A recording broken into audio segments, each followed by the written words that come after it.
Hello, everyone. Welcome to Brave Storytime. My name is Lisa Karasek, and I am the Brave Healer Productions Brave Storytime moderator. With me today is author Meredith O'Brien. How are you today, Meredith? I'm doing really well. Thanks for asking. How are you, Lisa? I'm great, thank you. Meredith today is going to be reading from the book Holistic Mental Health, Volume 2. And that book title is Calm, Clear, and in Control for the Rest of Your Life. And Meredith is going to be reading her chapter, which is chapter 10, Eating Disorder Recovery. Put joyful movement back into your life. So, Meredith, what I want to know, and what the rest of the audience wants to know, is how did you come to be in this book? It's a great question. So, with my story, I was diagnosed with an eating disorder at age 13, and I was struggling for many years of my life into midlife until the age of 35, where I went into an eating disorder partial hospitalization program and worked very, very hard with my treatment team to reach full recovery from my anorexia, which I'm really proud of. And through all of this, I am also a licensed clinical social worker. And for the last 10 years after I fully recovered, my passion is helping those through the eating disorder recovery journey. So I have a private practice in New Jersey, and I also am a Carolyn Costin Institute certified coach.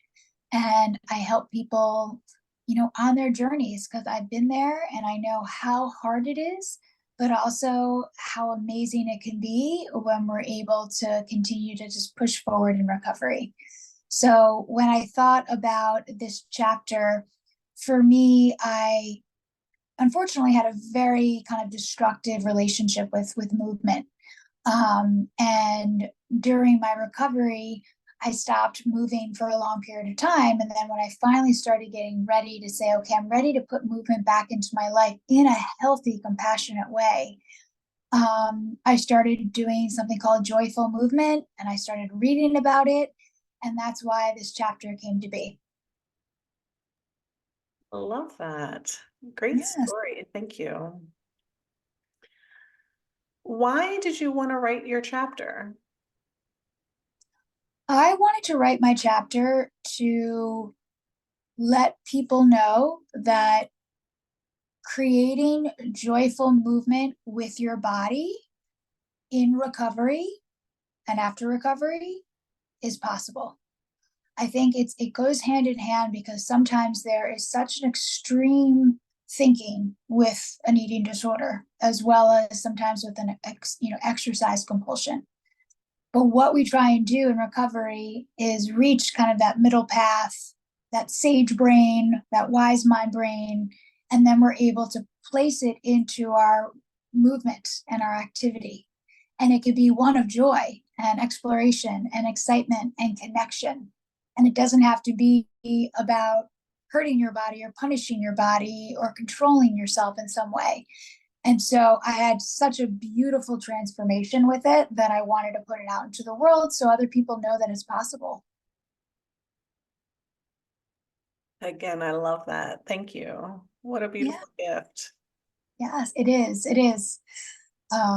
So I just got back from Pilates, and it's a beautiful way that I move my body now. But it's something that it's kind and nurturing and compassionate and flexible and just something I really thoroughly enjoy. It's not a chore to check off my list. It's something I go to experience the time when I'm doing the exercise or the movement and to be able to be kind to myself.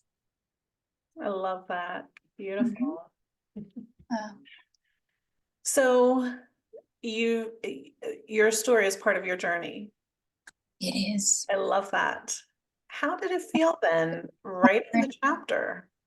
Mhm. So, yes, say it again. I said, your story is part of your recovery is part of your story and vice versa. Your story is part of your recovery. So how then did it feel writing your chapter? It felt tremendously powerful, invigorating, brave,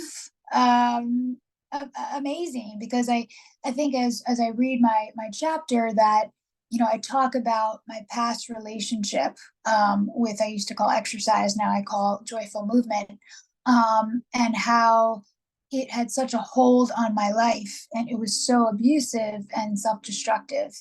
And then to be able to write this chapter of my development of through my recovery to now be able to have this really lovely relationship with moving my body and experiencing my body. It was amazing. I kind of thought like about a topic and I'm like, oh, yep, this is the topic I want to write about because it has such a huge meaning in my life. And I know so many of my clients go through it as well and they need some support. So that's why I wanted to put together a chapter as well as a practice that people could, bring into their lives to be able to bring joyful movement into theirs. I love that. Joyful movement. What a good way to look at it. Yeah, because we do. A lot of us punish ourselves. Good for you. Yeah.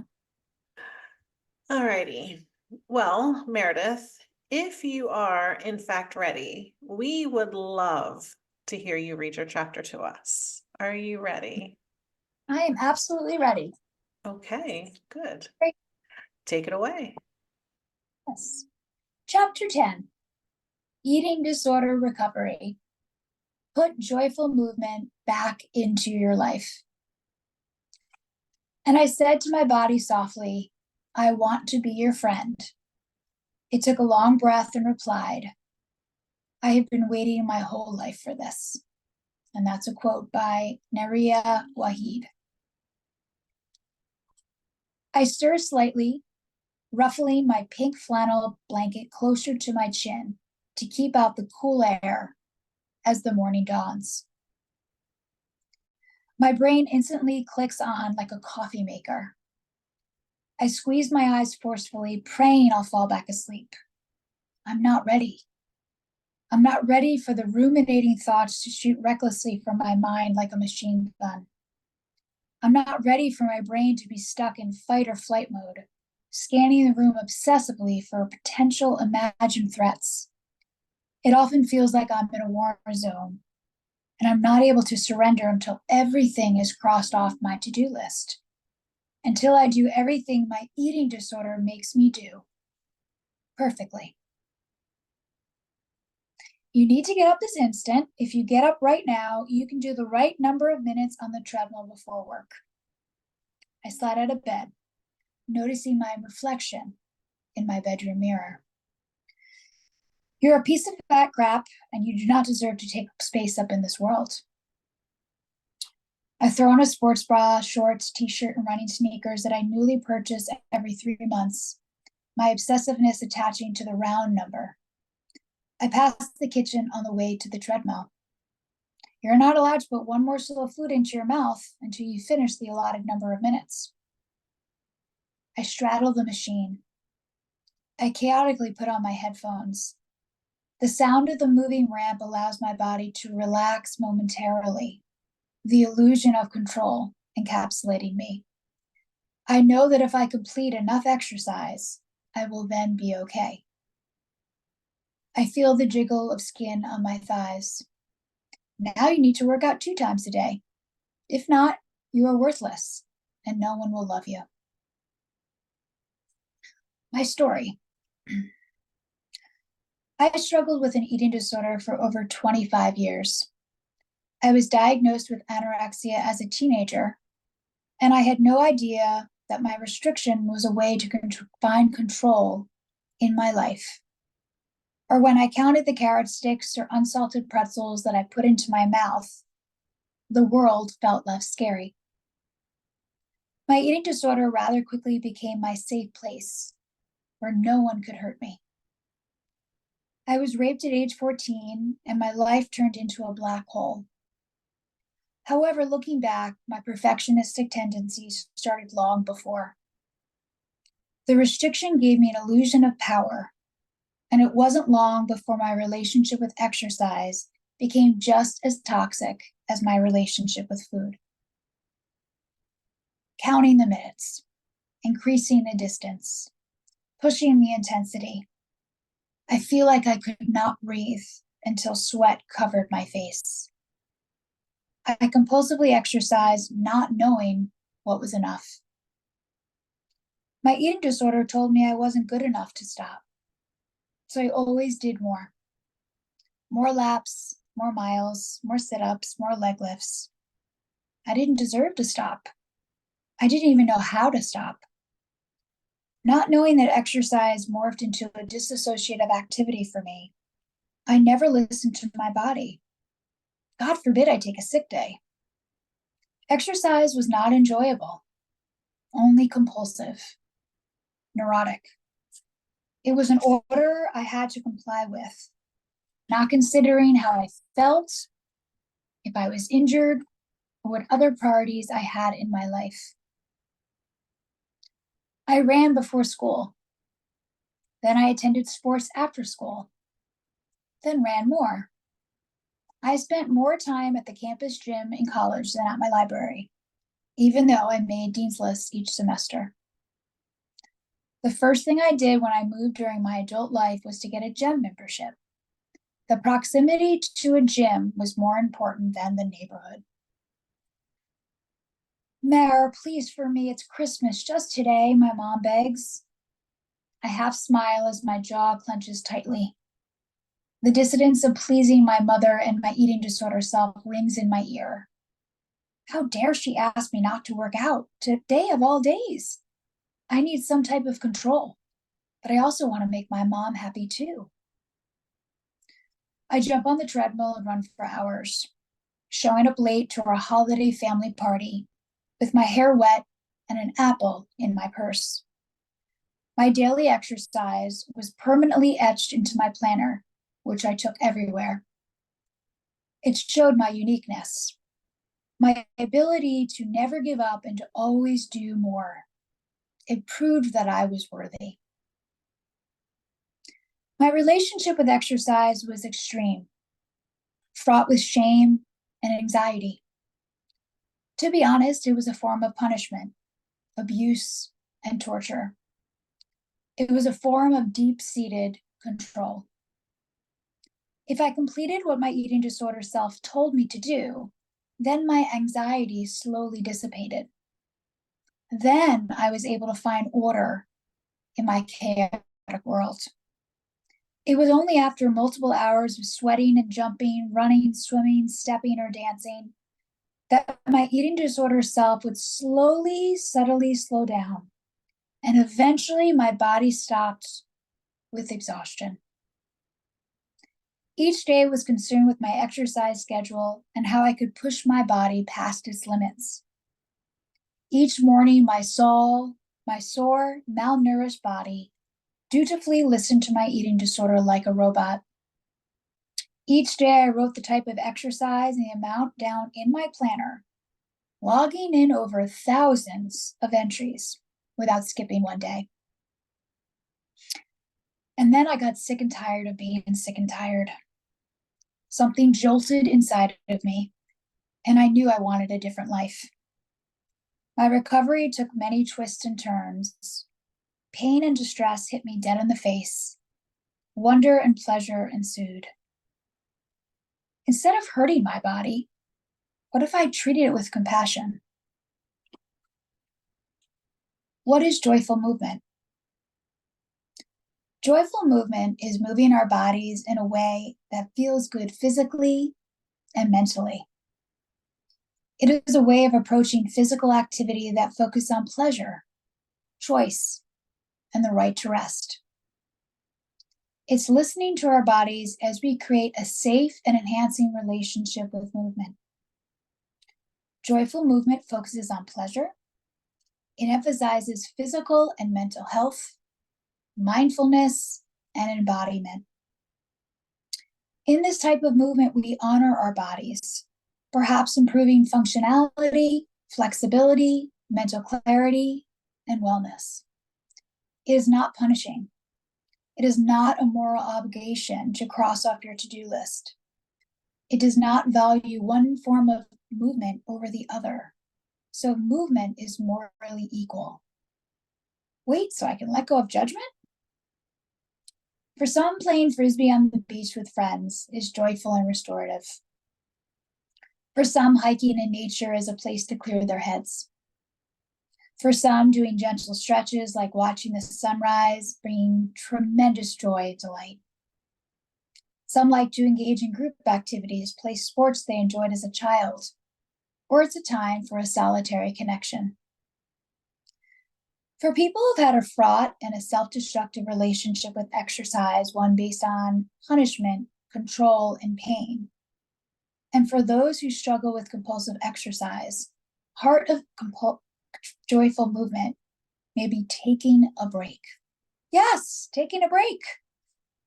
This hiatus can help you reset and to help you clarify what movement means to you and how you want to incorporate back into your life. Carolyn Dooner writes in her book entitled The Effort Diet, Eating Should Be Easy. The idea of needing to constantly be moving is completely insane, a sign of crisis, and can mimic life-threatening situations. Dooner reminds us to rest when we're tired, and we don't need to engage in movement we don't like. This was a newsflash to me, and it gave me permission to make the choices for my body, to let go of numbers, calories burned, or step classes completed, and to attune to my body. Brene Brown, author and social worker, says, it takes courage to say yes to rest and play, and in culture where exhaustion is seen as a status symbol. After taking a long rest for movement and focusing on weight restoration and full recovery, I spent time deciding how I wanted to move my body. For me, gyms brought flashbacks of the owners telling me for the 5th time to get off the step mill because the gym was closing. I'm surprised I never got my gym membership revoked. I see images of me sprinting on a treadmill like a tiger was chasing me. And no, I do not live in the wilderness. So I decided to try a new form of movement called Pilates. Pilates is a mind-body movement developed in the early 20th century by Joseph Pilates, a German physical trainer. It concentrates on posture, balance, and flexibility. It emphasizes core strength, which helps to center me and to ground me to the earth. I made a commitment to myself that if my relationship with Pilates ever came competitive or a way to change the structure of my body, I would stop. First, I found a nearby studio with big bright windows and minimal mirrors. I found trained instructors who were kind and gentle. I used beginner's mind. I was attuned to my body during each exercise, ensuring it felt comfortable. I practiced mindfulness as each muscle rolled and stretched or bent. The short repetition of exercises helped me to move fluidly from one position to the other, letting go of the need to perform perfectly or to hold the position longer. Pilates is one way I move my body, and it brings me joy. I take my dog Maverick on long walks. I play cornhole with my fiance. Our family has can-jam tournaments. I swim in my pool on hot days. I spin to awesome music. I make sandcastles at the beach. Damn, I dance my ass off to Halsey. The practice. Practice is broken down into 5 steps. Essential questions to ask yourself are, does this movement support the life I am trying to create? Does this movement bring me joy and delight? Does this movement align with my values? Does this movement bring peace to my heart? So some of you can easily get moving and shaken. Others may need more concrete guidance and step-to-step preparation. Either way, I encourage you to focus on these questions, set an intention, and move your body joyfully. Now set aside 15 minutes. I suggest getting a hot cup of tea and lighting a candle that evokes happy memories. For me, it's any smell related to the beach. Step 1. Sit down in a comfortable chair. Sit straight up, but not rigid. Place both feet firmly on the ground and take a moment to pause. Gently close your eyes if it feels good to you, or simply gaze in front of you. Take a deep inhale and exhale, blowing out all the stale air inside of you.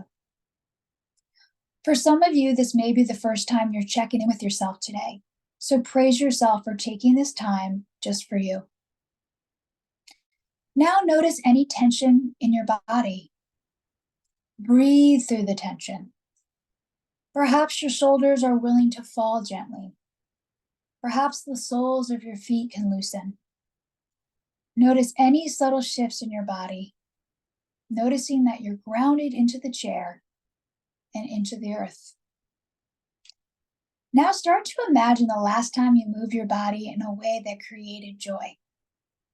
Perhaps it was last week playing hide and seek with your 4 beautiful nephews. Perhaps your mind gravitates to a hike on a crisp fall day with your best friend, talking about life and feeling accepted to your core. Maybe it's dancing in the kitchen to loud country music while you're making pasta for dinner. Maybe it is you as a young child surfing the gigantic shore waves on your hot pink billboard surfboard. Simply imagine the most recent time you felt happy when moving your body.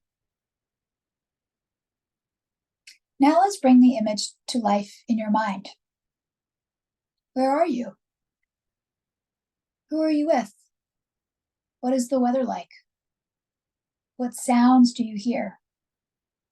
What sensations do you feel in your body? What do you see? Perhaps taste, touch. Set the scene, bringing yourself into the moment. Now pause and notice what feelings arise in you. Is it joy, happiness, acceptance, exhilaration, peace? How big is this feeling? How much space does it take up? Is the feeling a particular color? Does it have a texture, a shape, a smell, a symbol? After you have conjured up this moment of a time of moving your body in a joyful way and experiencing the feeling that evokes, simply sit. Be in this moment. Whenever your mind wanders, which it will, gently notice where it wanders and then gently, without judgment, bring your mind back to the visualization. Practice mindfulness for a few minutes. Be in the present moment with awareness and let go of judgment. Eventually start to wiggle your fingers and toes. Stretch your neck gently to the right and to the left, and slowly open your eyes. Step 2. Now set a timer for 5 minutes. Grab a pad and paper and start to brain dump onto the pages. Let words free flow. Draw pictures, images, colors, symbols, or anything that is evoked to you in this current moment. Next, set a timer for 5 additional minutes and list other movements that bring you joy. Write down everything and anything that comes to your mind. Do not judge, criticize, or censor. This list is for you. There are no right or wrong answers. Maybe it's gardening or running around after your children. Maybe it's doing a few sun salutations, a yoga sequence. Maybe it's building a sandcastle or walking on the boardwalk, feeling the salty water brush across your face. I do some simple body stretches as my coffee is brewing each morning. I walk my dog around my quaint town each afternoon, usually ending up at the river, noticing the calm water lapping against the shore. Movement creates a sense of gratitude internally, knowing that even though I've harmed my body in the past, I am healing in the present. Step 3, identify any obstacles, internal or external, to you engaging in the movement, and then remove them. Maybe you wrote that you enjoy tossing a baton in the air, and you need to get a rusty baton from high school out of your garage filled with cobwebs. Maybe you wrote about taking a hike and need to purchase some new hiking shoes. Maybe you love walking, but your motivation is low and you need to reach out to a friend to walk with you, perhaps getting a cup of coffee afterwards. Maybe you need a babysitter to prioritize you time. Whatever it is, identify the possible obstacles and then problem solve by planning to prioritize this joyful movement. Step 4, identify a variety of joyful movements that you could incorporate into your day. Write them down on a habit tracker, your planner, a Post-it, a joyful movement chart, or in the notes sections of your cell phone. Set a cue or reminder. If you are like me, alarms help me to pause and reflect on a busy day. Or do not write them down at all. Use this practice to build curiosity and compassion. Let the inspiration of joyful movement flow through you and make a conscious effort to bring it into your life. Step 5. And here's the fun part. Get moving. Feel joy. Feel the warm sand in between your toes as you walk. Feel the large smile on your face while running after your children in the playground. Keep moving or stop. Listen to your body. There are no rules, commands, or records to set. Relish in your soul. Praise yourself for incorporating joyful movement into your life. If you told me 5 years ago, after fully recovering from my eating disorder, that the word exercise would not utter from my lips and be replaced with joyful movement, I would have told you you were crazy. If you told me my favorite way to joyfully move my body is walking my multi-grain Cheerios colored Golden Doodle Maverick around my small town, I'd say you're nuts.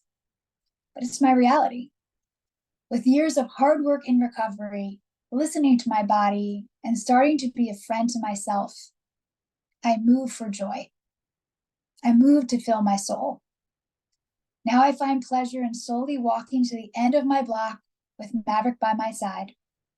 As her hot pink leash extends and she pauses to smell a flower or to analyze the perfect stick to bring home, I also pause, check in with my body, and take a deep breath. The end.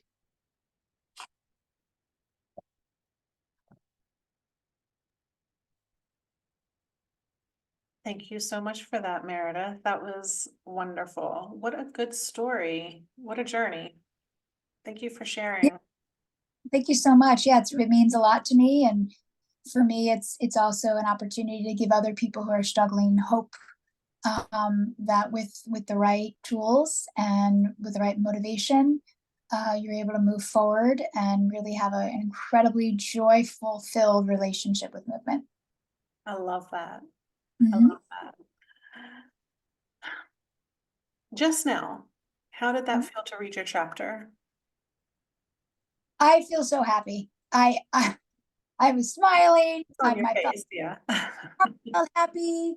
You know, I was thinking of my dog, and I was thinking of all these wonderful opportunities I have now in my life that I didn't have back when I was struggling. My life was definitely on hold. And I was in this little box. And with recovery, I slowly, was able to increase that and to really open up opportunities. And now, like, I love walking around the block. I mean, I love walking down my town to get a coffee. I love Pilates and just moving my body in a way that feels good and really checking in with myself. So when I read this chapter, I feel really happy and joyful. It shows.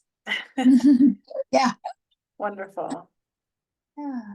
Is there any final anything that you want to say to the audience? Is there anything that's not in your chapter that's more of the story, more than these questions I'm asking you? Is there anything more that you would like to say? I think my message is that full recovery is possible. And because when I struggled as a young girl, I didn't know that that was an option. I assumed that this was sort of the story of my life, and this is the cards I've been dealt, and I needed just to manage things. And yes, that's part of recovery. But to keep on pushing where no emotion or event or situation is going to lead you backwards, you use your new tools in recovery to be able to identify positive coping strategies to use in life when you have strong emotions, and to also be able to have like a joyful, very pleasurable relationship with activity and movement. It's possible. And the people in front of me who were able to recover, they sent me hope and motivation, and that's just me sending hope and motivation to the next bunch of us, because we know how serious, and the mortality rate of eating disorders is extremely high and very serious. And so we want to be able to let people know that treatment is out there. You can access it, and it's a beautiful journey. Once you're able to open the door to a new life, it really can be really wonderful. So true. You said that so well. Thank you. Welcome. Beautiful.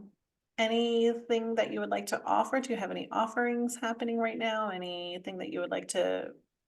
Sure. So I actually, on my website, I have two websites, but I have a funnel for those who use journaling in their eating disorder recovery. So that is something can go on my website and just sign up for the journaling, and you get a lot of different emails about my recovery and how I use journaling in my own recovery. So that's really wonderful. I also have a link to a memoir in my website called "Opening the Door: My Journey Through Anorexia to Full Recovery." And that is also another book that was published a few years ago that you can get a signed copy on my website or order it from Amazon. And I'm always new things to add, but right now my journal prompts is what I'm focusing on.